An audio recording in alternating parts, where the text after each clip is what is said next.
Right, ఇక bulletin లో మరో బ్రేకింగ్ న్యూస్ చూస్తున్నాం. హీరోయిన్ల దుస్తులపై తాను చేసిన వ్యాఖ్యల మధ్యలోకి యాంకర్ అనసూయ ఎందుకు వచ్చారని, అసలు తాను ఆమెను ఏమైనా అన్నానా అని సినీ నటుడు శివాజీ ప్రశ్నించారు. హీరోయిన్ల దుస్తుల విషయంలో తాను చేసిన వ్యాఖ్యలపై అనసూయ, చిన్మయ్ వంటి వారు స్పందించడంపై ఆయన తీవ్రంగా స్పందించారు. సుమా, ఝాన్సీ, ఉదయభాను వంటి తెలుగు యాంకర్లు మంచి దుస్తులు వేసుకుంటారని ఆయన గుర్తు చేశారు.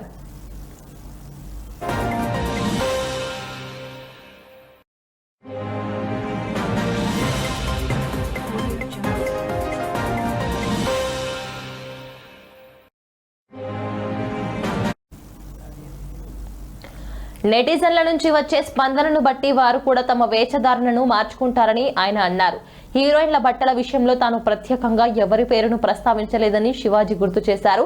మిమ్మల్ని అనే అవసరం నాకేంటి అనసూయ గారు, మీరు ఇందులోకి ఎందుకు వచ్చారు? నేను మిమ్మల్ని ఏమైనా అన్నానా అని ఆయన ఆవేదన వ్యక్తం చేశారు. నిధి అగర్వాల్ పట్ల అభిమానుల ప్రవర్తన వల్ల తాను బయట నుంచి వచ్చిన హీరోయిన్ల దుస్తుల విషయంలో అలా మాట్లాడానని అన్నారు. యంగ్ బ్యాచ్లో కొంచెం అందంగా గ్లామర్గా కనపడాలని వేసుకుంటుంటారు.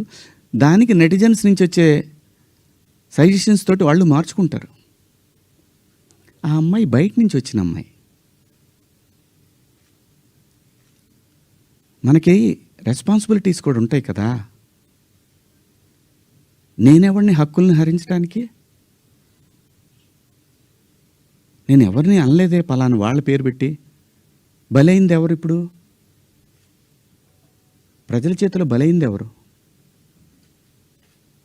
నాకేంటమ్మా, నాకేంటి అనసూయ గారు? మిమ్మల్ని ఎందుకంటాను నేను?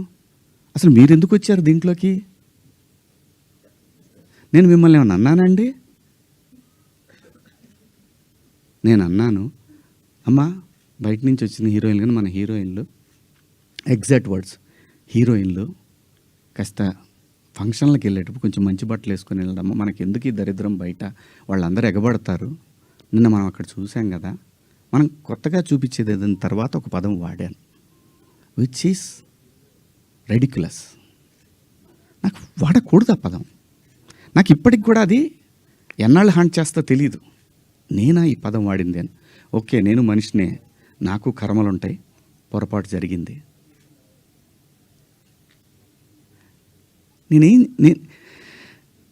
నా బాధ అంతా ఏంటంటే, నా వైఫ్ నా పిల్లలతోటి కరెక్ట్గా మాట్లాడలేకపోతున్నాను నేను. అది నా మిస్. వాళ్ళు నన్ను కన్సోల్ చేస్తున్నారు, వెళ్ళండి అని అంటున్నారు. అంటే ఎవరికో అయిందని కాదు, శివాజీ ఇలా మాట్లాడ్డే అని ఆ వైఫ్ని ఎవరన్నా అడుగుతారేమో అనే బాధ తప్ప నేను దేనికి భయపడేవాడిని కాదండి. తప్పు చేసినప్పుడు క్షమాపణ చెప్పడానికి కూడా ఒక క్షణం కూడా మనలో మనం కూర్చొని ఒక మాట అడిగితే సింపుల్గా, అమ్మ నన్ను క్షమించండి, నా వల్ల ఈ 2 పదాలు దొరికినాయి అని చెప్పేదానికి దాన్ని చాలా దూరం సాగదీశారు.